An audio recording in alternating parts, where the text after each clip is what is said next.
Panzerfaust panel. That's why you're here, right? Yeah. Please nod in agreement and clap. Be loud, have fun. We are here to have fun. Awesome.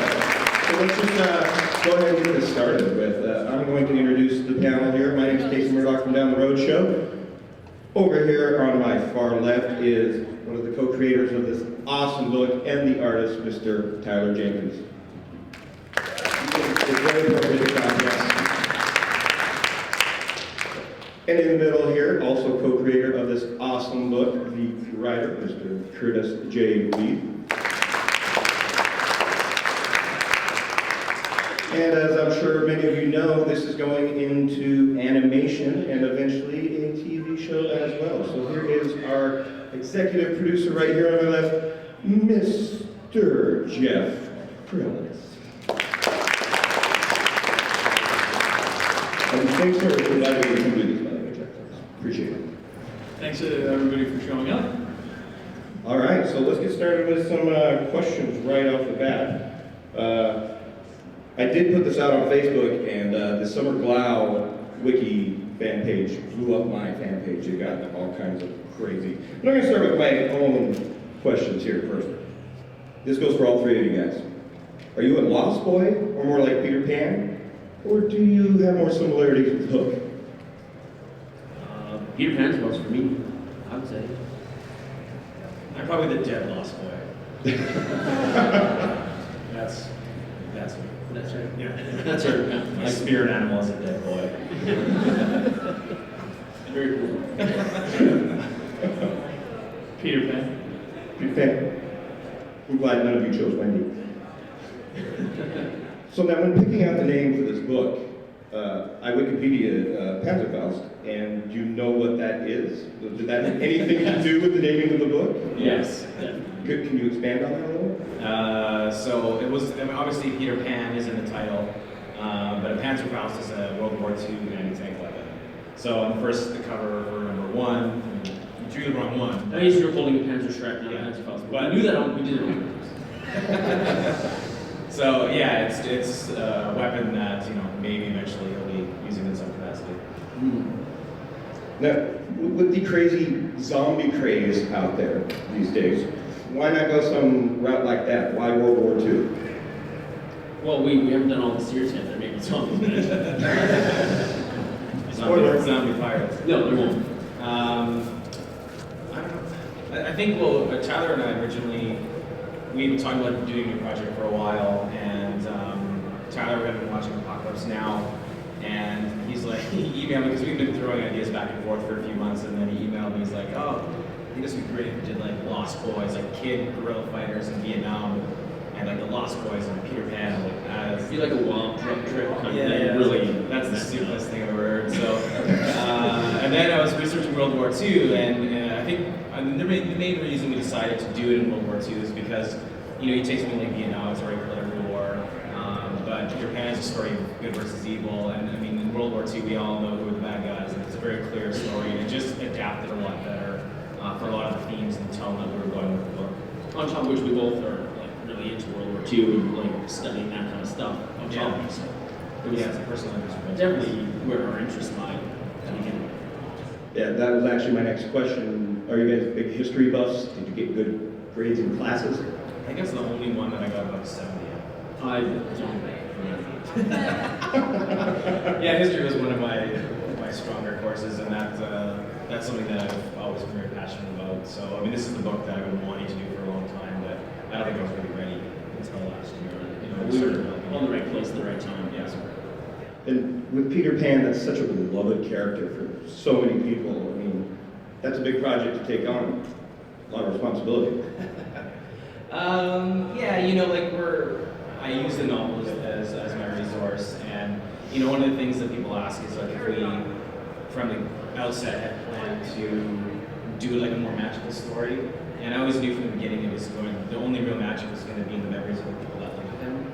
So that's how we're going to that's how that aspect of the story. Really, what I'm working with is a lot of the themes that Barry was talking about innocence and childhood and Depression. Yeah. So like those are all things that we were weaving into the story that we're using all the same characters and everything, and all the characters will show up. But really, at this point, we're just taking a lot of the themes and working them in a new way to the story. Which goes right into my next question. It's almost like you knew what I was going to ask. People have been asking me all weekend about Tinkerbell. I don't know how.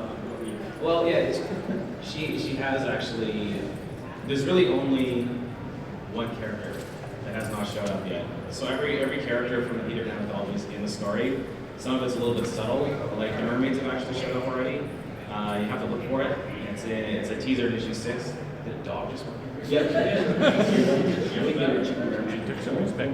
Somebody left the bag. I'm a little nervous now. And they're closing the door. It's weird. Anyway. This is a very safe panel. The bomb squad just came through, so you're all very safe. Wow. Okay. Where was it? That was bizarre. Oh, Tinkerbell. Yeah. So all the characters have been introduced, and I have addressed Tinkerbell. It's a little bit subtle. It's addressed in the first arc that Peter is in France looking for Belle. That is our version of Tinkerbell, so if you go back and read it, he mentions her and who she is to him. And some people haven't picked up on that, but it is there in the first arc, and it does play into the story later on. Yeah, we'll talk about her again. Yeah. I feel like more details about her.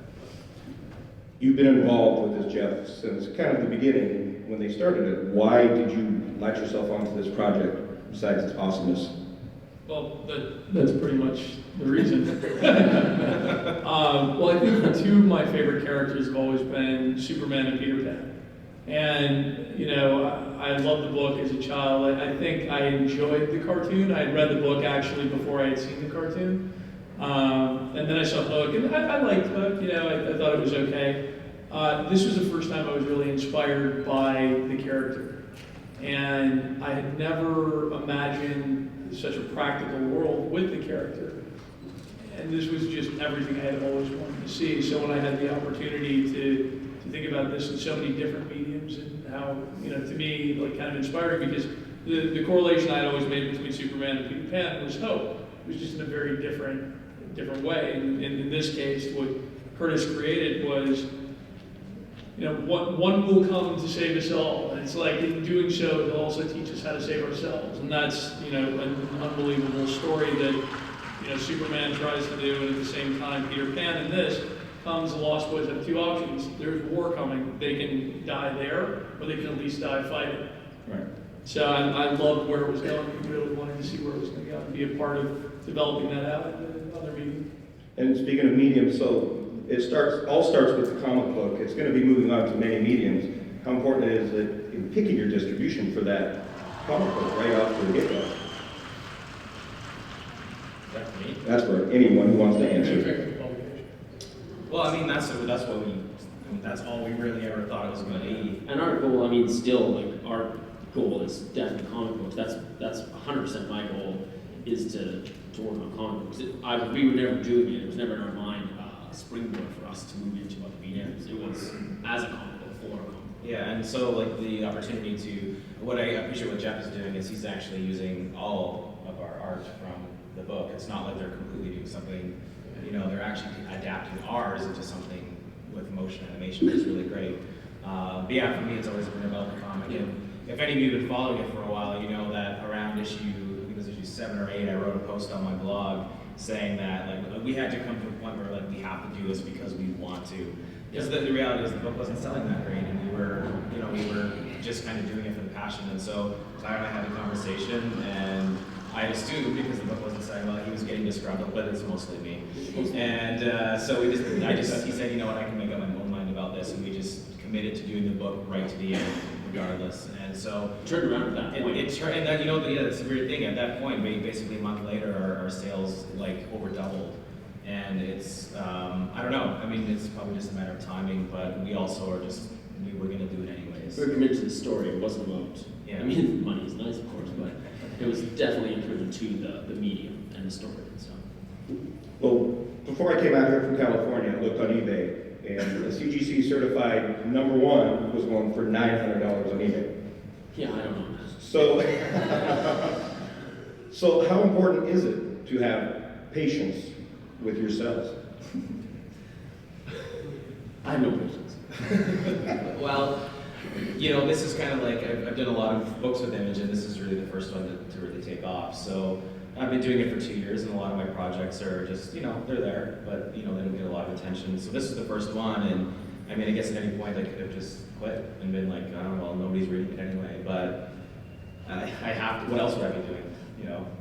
I write, so at the end of the day, I'm going to be doing something with it. So yeah, the sales thing it's a reality. We have to keep it in sale enough to keep it alive, but it's it's not the end all for our series. You have something to say, Jeff? I was just going to say, I think that was a record that it hit because the book is just barely a year old and it's been selling at those high, crazy prices. I mean, I think recently I just saw one go for like $500 or $600 and that wasn't even graded. Right. And I'm just, is there another English book that's even close to that? Yes, I think Saga sells pretty high too. Pretty high? Yeah. But yeah, it's, like a lot of people have asked if that bothers me. It doesn't really, it's brought attention to the book. Right. Whatever gets eyes and people talking about it, I don't care. I sometimes lie awake at night and realize I gave away all my #1 comps that I had for $3, or gave them away or sold them for $3, and I basically just flushed 20 grand down the toilet. But I let my 2-year-old read one. It was $900. I almost got one back from somebody who said, no, you should read this as a project we're interested in. They were like, oh, that's great. I was like, hey, you still have that comic book? And I think they looked and they were like, you know what? I'm going to give it to my kid. And I was like, yeah, right. Let's talk about the art, Tyler. It's very time period sensitive. It's just gorgeous work. Is there any inspiration behind it from another artist, or where are you drawing your inspiration? Definitely. 2 artists that I looked at was Noel Sickles, which was an artist from the 30s and 40s, and he did, and the 50s too, he was famous for his strip on Scorchy Smith, which was the only strip that he really worked on. And then he went into doing a lot of training manuals and stuff for military in World War II. So all of his stuff is there's comic stuff, and then there's single images, and explaining training manuals to soldiers, all in that comic book format. And he's a brilliant comic artist and an artist. Period. One of the top illustrators of this last century. And Kev Walker was the other guy I looked at. His Silverfin series, that was like the young James Bond type stuff. His stuff is characters about the same age. Not stylistically, it wasn't. It was more the inspiration of where these guys were coming from, storytelling wise, and the kind of feeling and that time period and how people would act. Like people from the 40s and 30s and 40s wouldn't necessarily act and react to things in the same way. So that looking at stuff, especially Noel Sickles, guys from that era, you get a different idea of how people would respond to things and body language and that kind of thing. And then Kev Walker would just be for how to draw young characters and that sense of heroism and it is sort of it's young James Bond, so it's really exciting. It's a great series as well. So those are probably the 2 artists specific to this kind of story that I look at. And from the writing aspect of writing these characters, is there anyone you're drawing off of? Besides the book? No, I mean, that's basically what I'm working with as far as, it's kind of interesting because his language is very strange now, I guess, like the way he writes and the way the sentence structure is, it's kind of not the status quo now, so he writes kind of in his own voice, which is very interesting, and actually the original novel is quite a lot different than what most people know of, the Disney version, and Mr. Smee was a maniac in the book, he named all of his swords depending on how he killed people, awesome, so I don't know, that's been the main source. And then I also, just for the World War II aspect, I've read a lot of Stephen Ambrose, who was the guy who wrote the books that inspired Band of Brothers. So one of my resources that I use for that is Citizen Soldiers, which is all about basically guys that just enlisted. They weren't, they were non-commissioned officers and stuff like that, and all about, how they differed from, the guys who went to the academies, and they're just regular guys that joined up and had all these ideals about what war was and how that changed them. And so lots of really great stories from men who really survived and, were affected by the war. And that obviously plays a part in what I'm doing with the characters, how kids really do in a situation like this and how they respond if there was this guy who just inspired them to be more and to be great. But there's also the reality that wars are hell, and so that's also an aspect of the story. And how do you take the writing and turn that into a script to make it animated and keep it true to the comic book? Well, actually, there's two different ways that we're approaching it. So the first way was with the pilot. I mean, you have to pay a lot of respect to both the writing and the art. I mean, the art. The second I picked it up, before I even read it, there I think have been two artists that just aesthetically kind of stunned me. Where I kind of took a look at it and I kind of looked through the book 5 or 6 times before actually reading it. One was Mike Mignola and the other one was Tyler, because just the look of this, the feel of the characters, it was something that I hadn't seen in a very long time. Like that really made me stop and check it out. In going through the story for the animated pilot, was we had to, obviously, you have a lot less time. You don't have 5 issues, 10 issues, 15 issues to be able to tell the introductory story, which of course is told, I think, in the first arc of 5 issues. We had to condense down to a 30-minute pilot. So I spoke to Kurtis and we figured out the best way to kind of condense things. So the story is the same story, it just happens structurally a little bit different, so that you're introduced to all of the main characters in the first 30 minutes rather than over 5 issues, which would have been close to an hour plus. Right. When you're looking at it from a live action perspective, it's a very different proposition, because we're looking at this as a 1-hour series, so you have approximately 12 to 13 hours that you're going to be presenting these characters. And what's lovely about the way that you wrote this is every arc is a different Lost Boy telling their story, which is almost perfectly set up for seasons, because each season is based on someone's experiences. And that's, from an adaptation standpoint, how we kind of go at it. You have to look at the best way to get the characters bigger than life.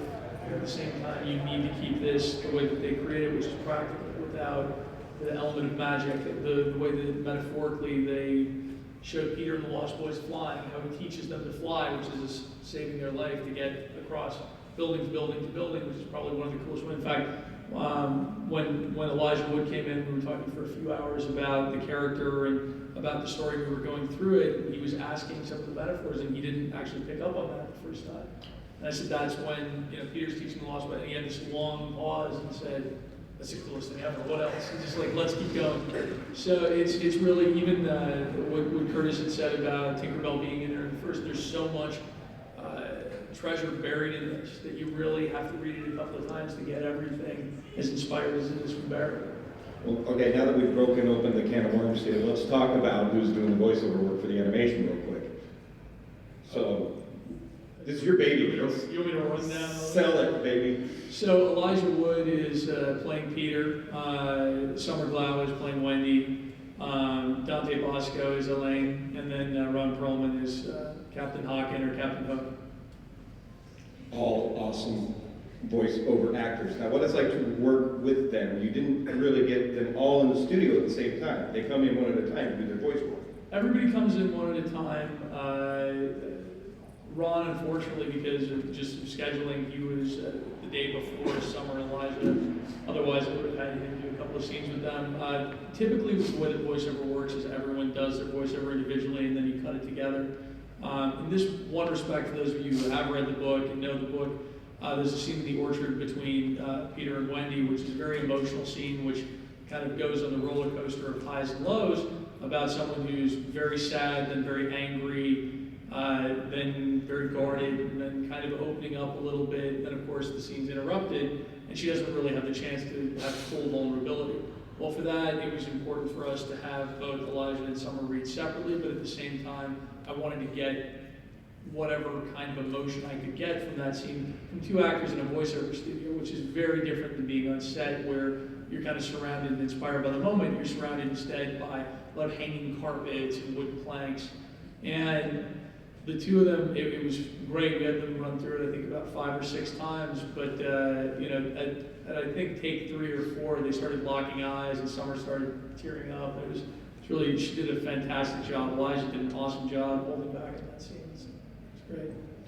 I was reading your website, Kurtis, and the first time you got to hear them voicing your characters and coming to life, how did that make you feel? That was pretty cool. I mean, it's because when you write it, I guess you have your own voice in your head. Actually, you'll see in the trailer, there's some voiceover work, and they're French characters, but they don't speak French in my head. They don't have the accent, so when you hear it, it's just like, I guess they would sound like that.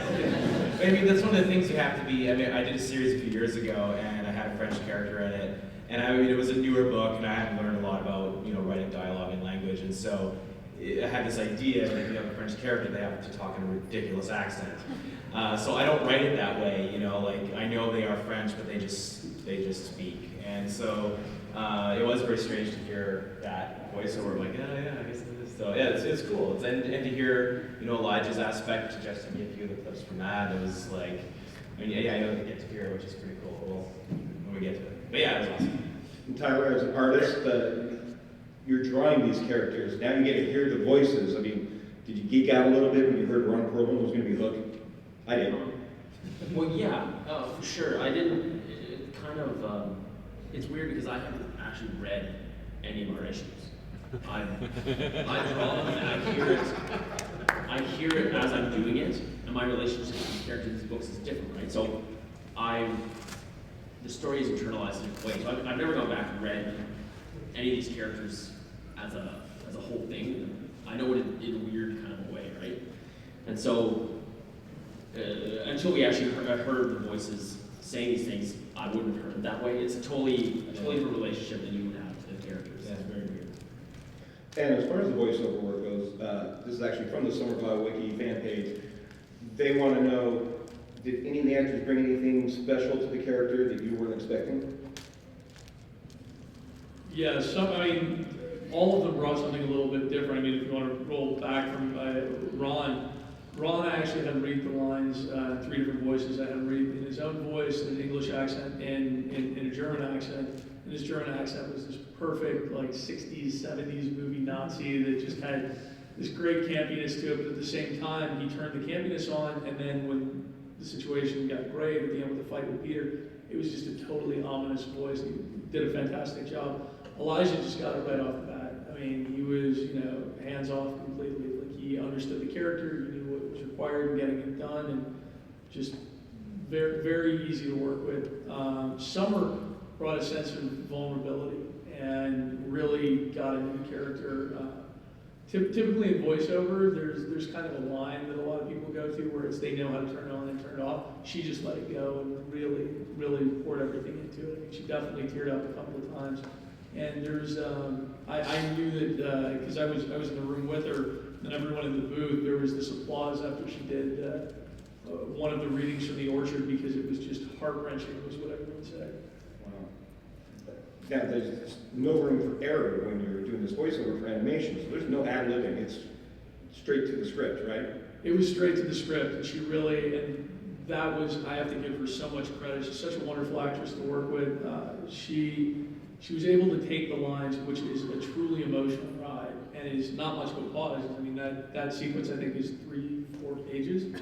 And originally we were going to break it up, and she just ran with it. We're like, no, let's keep this all as a whole, because she's keeping it very fluid, very natural, because I felt that breaking up the emotion would not have been a good thing. And we tried it once, and we understood that we were getting 2 kind of different performances. And just letting her do what she could do. I was blown away by the fact that she was able to deliver so many lines with such range and such a short period of time. It was a testament to her abilities. Now, taking this from comic book to animation, why did you choose a TV format for live action as opposed to the big screen?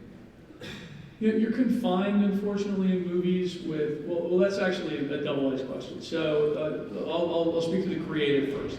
Creatively, you have X amount of minutes to tell the entire story. And when you know the story beforehand, the number of characters and how much history there is and the complete reimagining that these guys did, there's just too much. There's too much of a volume. The characters are far too interesting. Why only give that 90 minutes or 2 hours or 2.5 hours even to tell that story and then hope for a sequel? And especially on the business side of it, it takes so long to get a movie developed and made, and then hopefully people will show up. Whereas television, right now, so many people, this is such a great time in television where people are gravitating towards the small screen, and you're getting higher quality than you ever have before. And in an episodic format, this could go forever. And you're able to, yeah, exactly. But you're able to really get into those characters. The one thing that you see with shows like everything from Lost to The Walking Dead, people keep coming back to the characters. I mean, the world is interesting. But when you talk to them, it's not about, oh, it's this great world with zombies, or it's this really big mystery that we're trying to figure out. They say who their favorite characters are. And that's what, these guys have done so well. Is they've taken characters that, especially when you were very personal and memorable, and they made them better. And then really blew them out. They put them in a setting that is one of my favorite settings of all time, which is the ultimate battle in the last, century for good and evil. And that, to me, was a story that was worth far more than 2 hours. Personally, I think Peter Pan could probably kick Daryl's butt, but that's just me.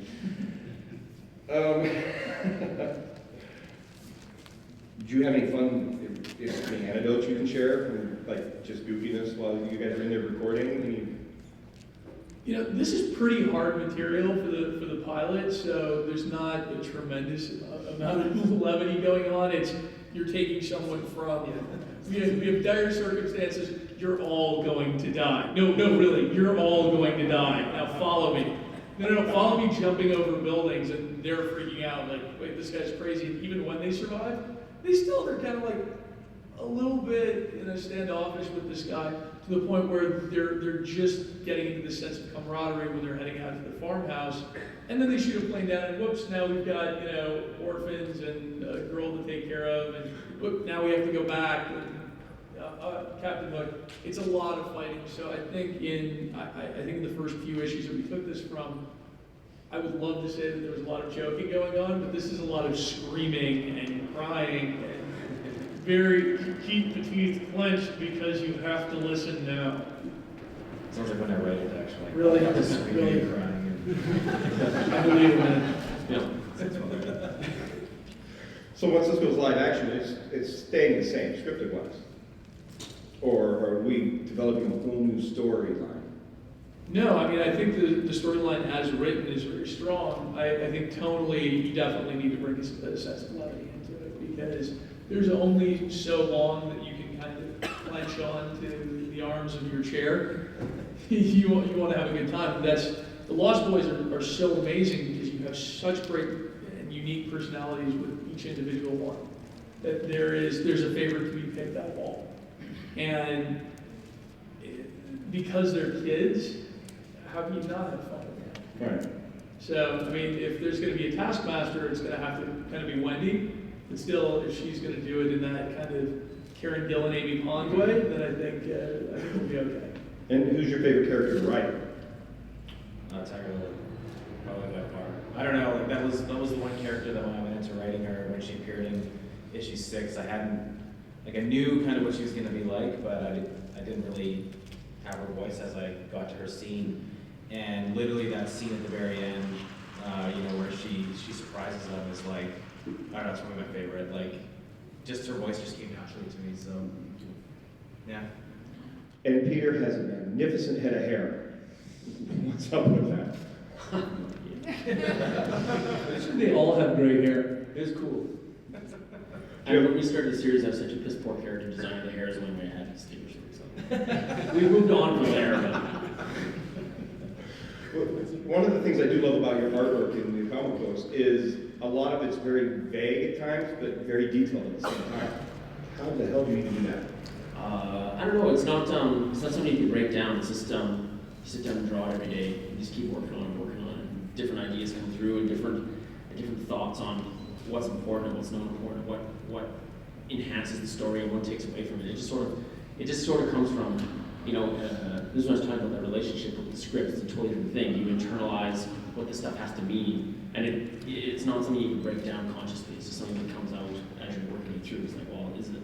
You don't sit and necessarily, go through mathematical formula to figure out, where you should put panels, where you should put backgrounds, all this kind of stuff. It just feels right when you're doing it. Sometimes it works and sometimes it doesn't. But that's how it grows, right? You hate every single page when you finish it, but you can look back and you go, oh, well, I learned something that actually worked there. Something that didn't work there, it just kind of develops. And the same thing with the animation. How do you keep that flowing? Because I already saw it earlier today, it's awesome. Well, that's a great question, because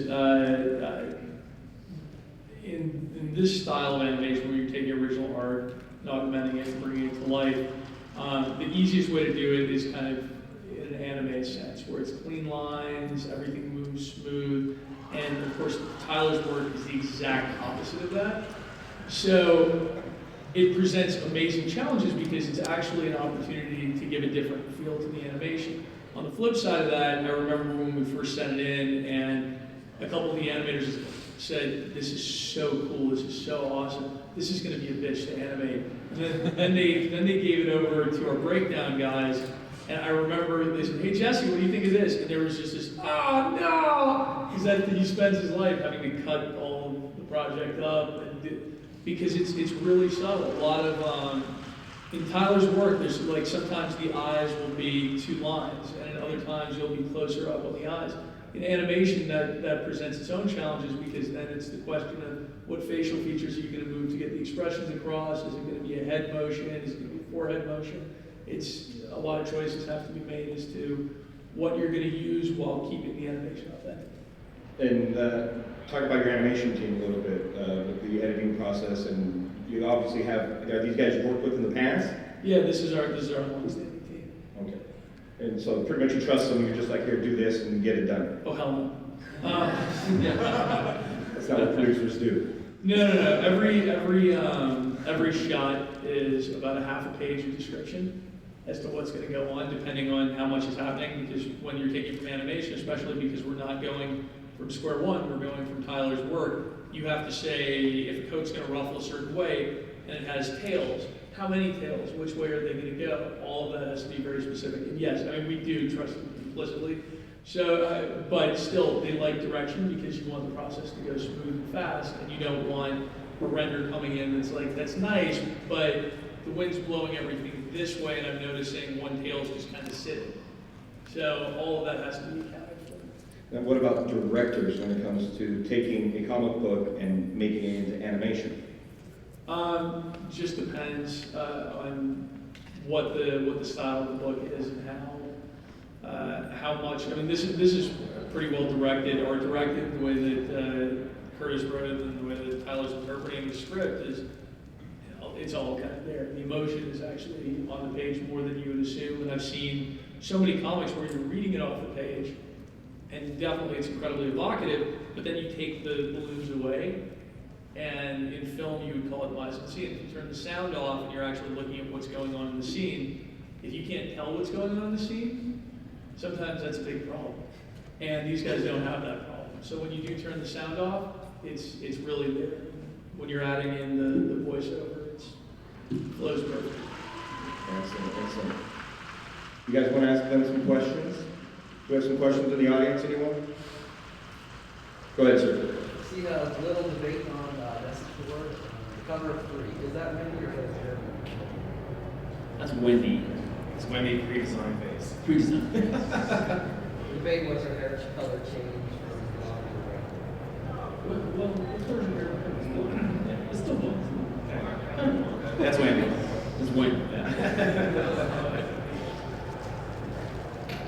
Anyone else have a question? Go ahead, sir.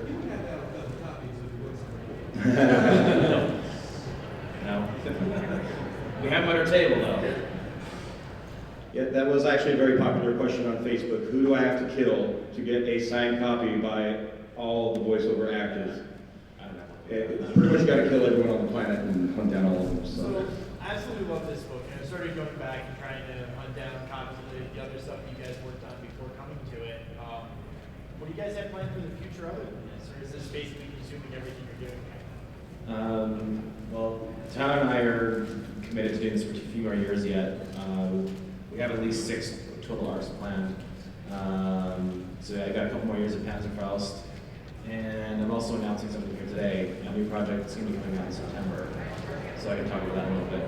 And we'll show you some artwork from it too. Yeah, so this is kind of the unveiling. You get to see the teaser art for it and the cover and everything. So. And I'm probably working on this for 2 years, and then most of the other stuff, we'll think of something else after. Something else cool to do. Have a follow-up question? Tyler and I just really we actually worked on a book together, and it's not that, I mean, you can get it digitally now, I think, on Comixology. It's pretty hard to find in print, but we did a 96-page graphic novel. It's 88. Is it 88? Yeah, it's like 5 years ago now that we first did it, but it's a crime story about a father and daughter team that run drugs in Miami. So yeah, it's called Snow Angel. So I don't know if you like what we're doing with that, you can go back and check it out. I love that title. Why haven't I seen this? Because we don't own it anyway. Now the show Walking Dead has really, I mean, every time you're in a comic shop, it seems like somebody comes into the counter for the first time ever to a comic shop and says, I heard Walking Dead's a comic book. You know, they buy it, they love it, then the salesman gets them into other comics. Now you probably have a lot of new comic book fans for life that, you know, was created by just creating a comic. Have you guys even thought about that? That when the show comes out and it's awesome, you guys are creating new comic book collectors for life or readers for life? I mean, how does that make you feel? It's awesome. Yeah.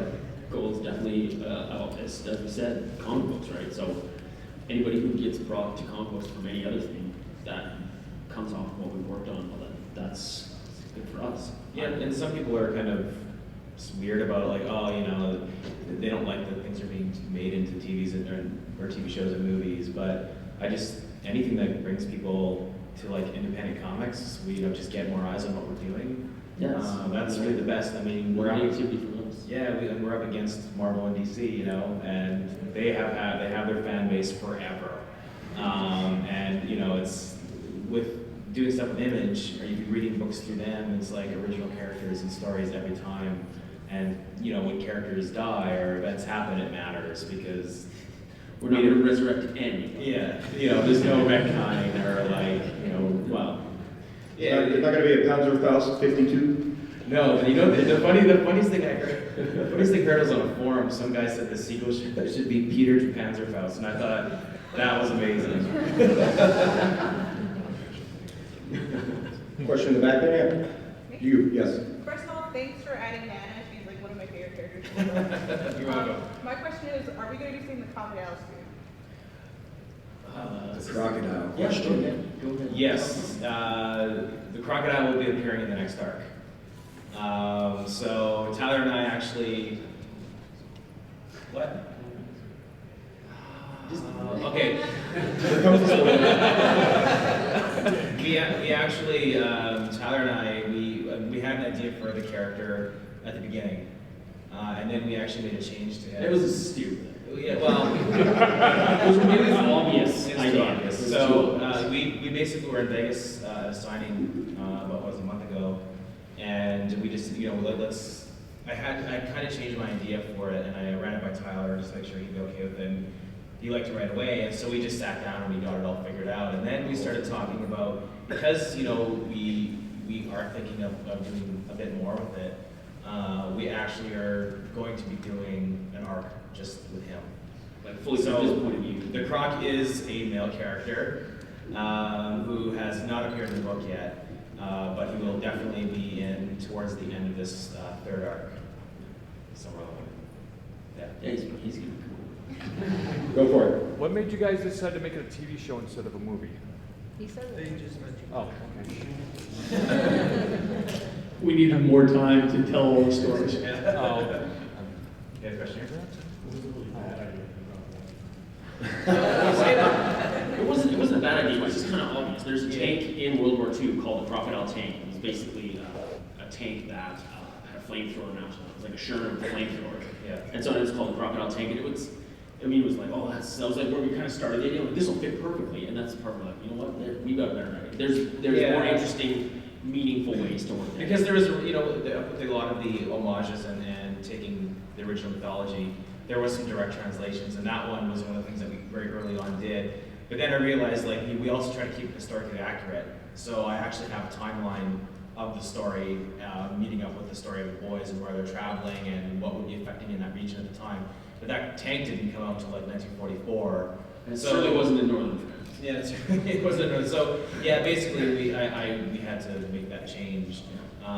It's also pretty hard to act with the tank. You don't get a whole lot of character forward, backwards. character like the tank. Come at me, bro.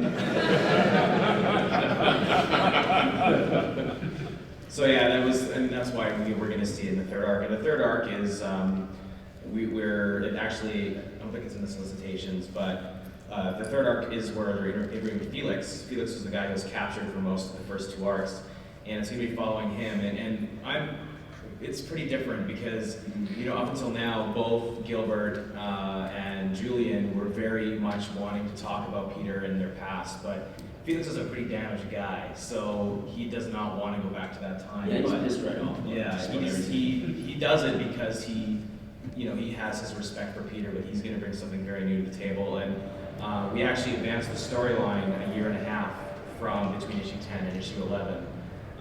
If you guys actually come to our table after, Tyler's done up a print that kind of shows their advancement, and they're older and they're more mature. One of them has a mustache. He's been wanting to grow a mustache. Anyway, yeah. The great mustache debate. Huh? I would have given him all mustaches, but then that's that problem. You can't tell anybody. Over here. So, when you mentioned the timeline, that's one of the things that I admire most about this book is somebody who studies history is trying to write something where it's fantasy history kind of fly. How difficult was it to hash out that timeline and where you wanted everyone to move? And did you ever run into the problem, like you mentioned with the tank, where you're like, I want this event to happen here, but that didn't happen until years later? Like, how? Yeah, there's a few things like the title. Panzerfaust weapon wasn't actually in service. 44. No, 42 came out. So we're still a ways away from that, but mostly it's fit. Like the fact that we started it in the city of Clay, which was really where the Germans first struck. When they did the Blitzkrieg, it really just flowed between that timeline and how long it would actually take them to get to Paris and get settled in before Paris was declared a free city. I mean, it all worked in within like a month timeline, which was really nice that it worked out that way.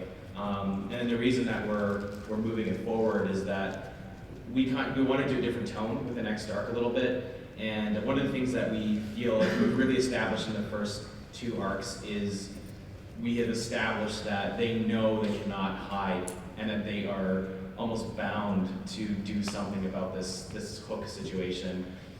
So that was something that was really important for me as a storytelling aspect to get that in the first chunk of the book. And now one of the things that Tara and I have always talked about is the grand adventure, which is kind of, it's been there in places, but it's taken a backseat to the characterization a little bit. So the next arc is basically going to be like Dirty Dozen style tactics and like German ambushes, and we're introducing some really awesome characters in issue 11 that are like basically the German version of the Lost Boys, which is going to be in issue 11 as well. So there's going to be some really cool stuff that we're going to be doing, but we're actually going to be delving into the military aspect a lot more in Felix's arc, because that's kind of what his character becomes. Anyone else out there have a question? Because there you go. When you guys pitched the book, was it an easy sell?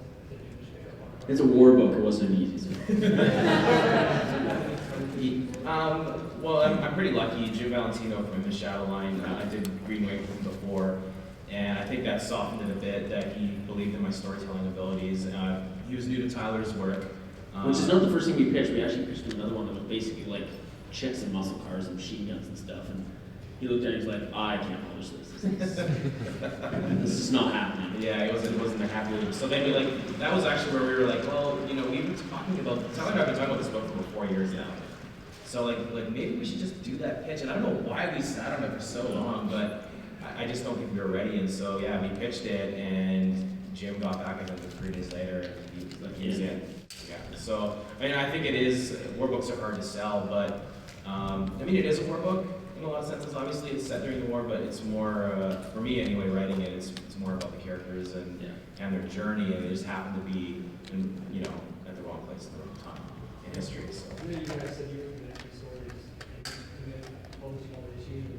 Yeah, like Jim is behind this book, and that was. Well, he says it doesn't have to pay for the printing out of our pockets. Yeah, it's basically like, he when I talked to Tyler and I said I would commit to it regardless, I emailed Jim because, our numbers weren't hot, so I just said, I still want to do this.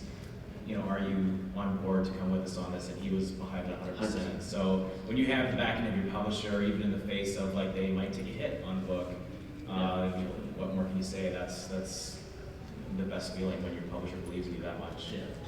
And to expand on your question, another thing with features versus television, it's next to impossible to actually get a World War II movie made. Sometimes you can get them set up and get them developed. Television is equally complicated when you're dealing with period pieces, even though shows like Downton Abbey right now are very popular. World War II has a handful of places, but with the anniversary coming up this year, all of a sudden in the last month, I've had a whole bunch of people talking World War II, and this was a better entry point for other things. So it's really, that is something that's equally as complicated when you're thinking about publishing as well as producing. And that's something you gotta take into account while shopping it out for who's gonna get the TV show too, right?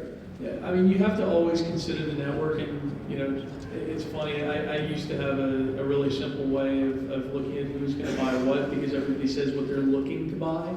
But one of my good friends is a director, and he was going off to pitch a project at Warner Brothers to one of my friends, and he said, so here's the pitch, do you think you'll like it? And I said, I don't know. He said, what do you mean? I said, I have no idea what happened to him that day that would make him like it or not like it. But I said, you see that guy over there? He said, yeah. I said, does he like bananas? He said, what do you mean? I said, well, most people like bananas. Does he like bananas? He goes, I think so. I said, well, that's where I'm at with your story.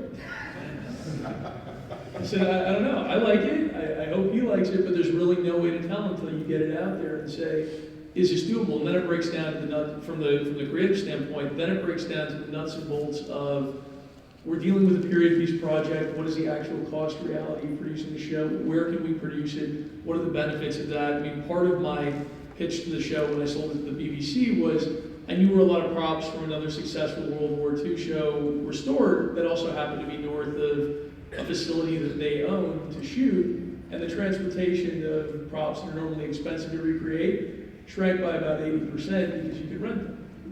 All of a sudden it was like, oh, well, the cost of the show that in our mind was $8-10 million, all of a sudden came down to far less than that. Probably should just trade at some point. Yeah, we're gonna do that, and then we're gonna shift, and then we're gonna talk about, you guys wanna see the trailer? You guys ready? Want to set up the teaser, anything you wanna tell me about this? It's amazing. No, I mean, this is, just so you guys know, there will be another trailer, so look for it online, but this is exclusive to C2E2. Awesome.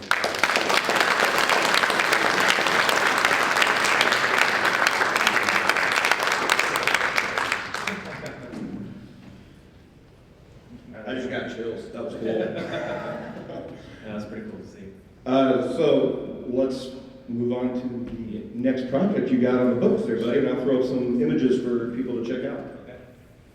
And so this is called Rat Queens. Yes. It's such an interesting title. So this is my new series. This is the cover here. So this is with Rock Up Church. He's the guy in the back there trying to hide in the very corner.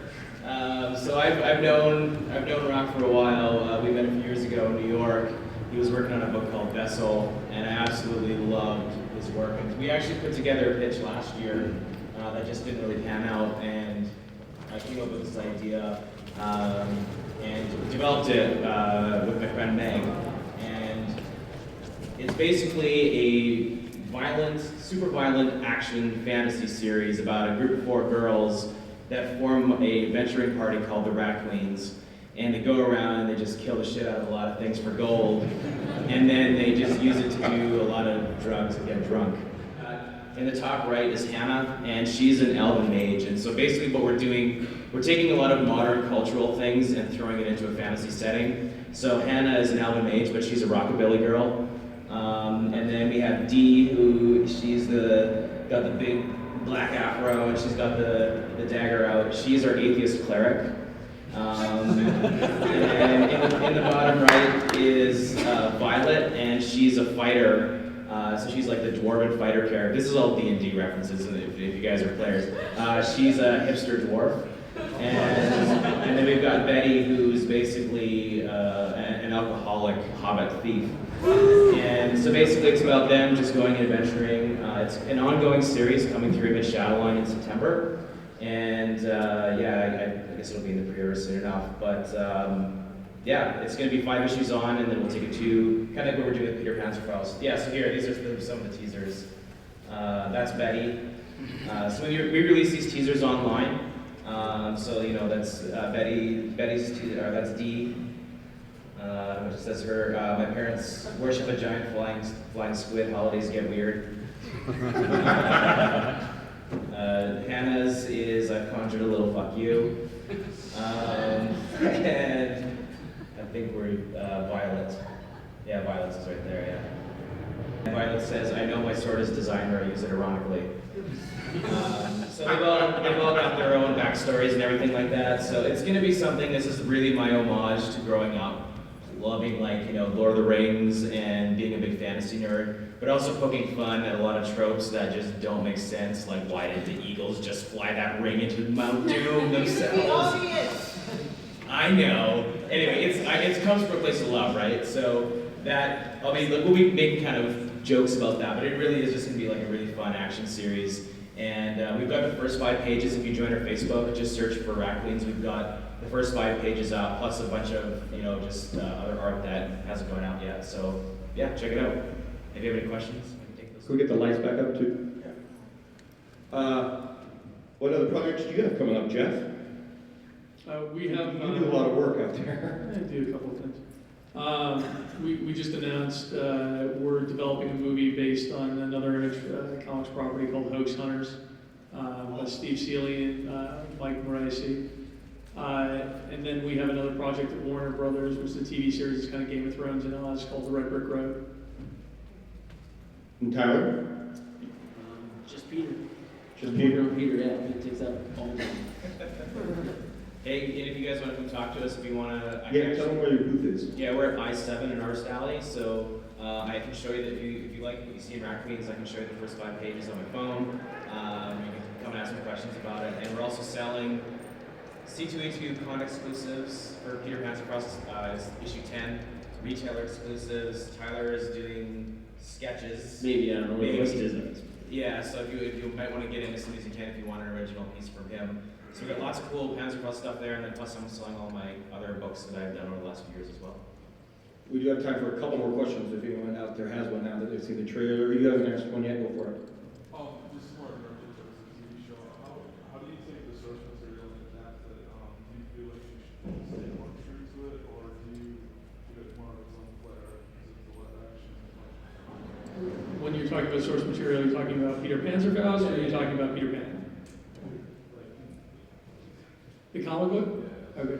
So taking the comic book, they did a really great job, very strong narrative as to how this goes. So we're trying to stay as true as possible to it. And the writers that we have been speaking to, that we've essentially had a lot of people coming in to pitch as to what they want to do. Everybody kind of is sticking towards the material rather than trying to deviate from it. And I haven't had one person come in yet and say, really, we need to introduce this kind of magical element.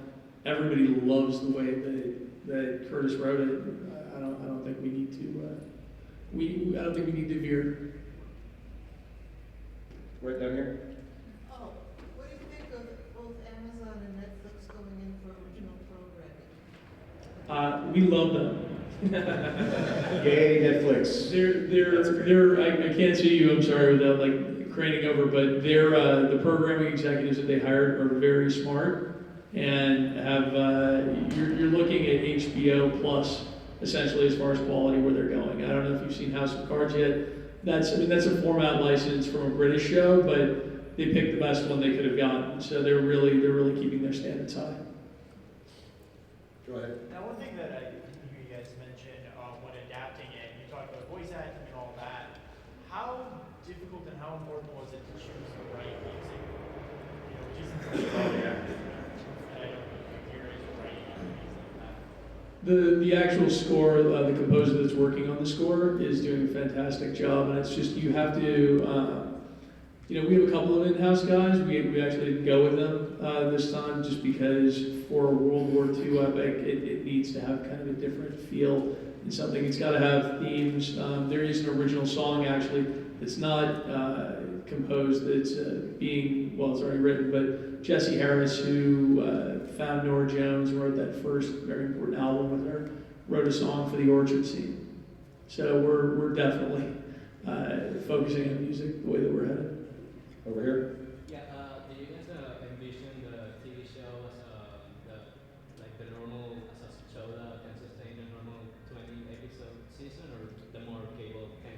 I think we're looking more towards cable 10 to 12.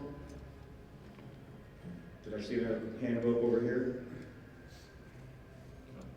Hey, when it comes to making your characters for the comics and everything, do you feel like it's easier to design and draw the character first, and then go with their backstory, or just pencil it all down and just make up what the character looked like growing up in that situation?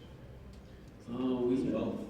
Like, we work together on it. Yeah, we sort of, well, he writes it and then I sort of, we talk about what they're going to be and all that kind of stuff, and he writes it and then I kind of design them on the page as I'm going along, fitting it into how they would act. Yeah. All right, well, let's give them a big hand, everybody. Tyler Jenkins, artist. Kurtis J, writer. And my friend Jeff Krelitz is going to be producing a lot of fabulous stuff. I can't wait to see it on TV. Thank you all for coming out, and you can catch this video on our YouTube for Down the Road Show. Thank you.